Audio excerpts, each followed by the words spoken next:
Bonjour à vous, je voudrais vous parler de la bouée littéraire, qui est un programme inscrit dans le cadre du Salon du livre de la péninsule acadienne. Alors, vous pouvez lire là le développement de la personne de Carl Rogers.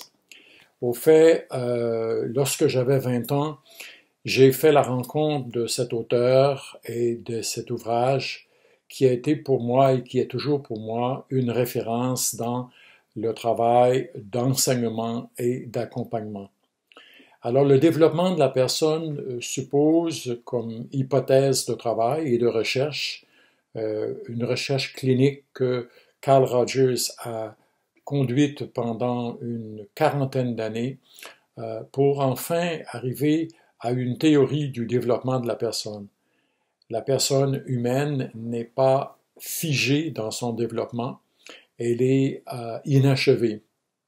Et la vie durant, cette personne, au cœur d'elle-même, a une dimension qui l'appelle à aller plus loin dans son apprentissage ou dans son développement, c'est-à-dire à découvrir des aspects d'elle-même qui sont en attente et qui fait que la personne qui est insatisfaite ou qui arrive à un carrefour de sa vie et qui découvre qu'elle peut toujours et encore exercer ou mettre en application des talents hein, et des potentialités qu'elle porte à l'intérieur d'elle-même. Pour ce faire, eh bien, il y a un critère qu'on peut appeler une condition, qui est le regard de confiance que l'enfant, l'adolescent, l'adulte va recevoir du parent, du maître, de l'éducateur.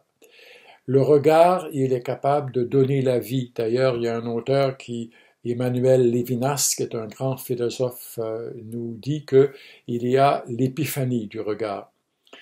Par le regard, il y a cette confiance, cette émergence de l'individu qui ose aller de l'avant parce que quelqu'un a confiance en lui.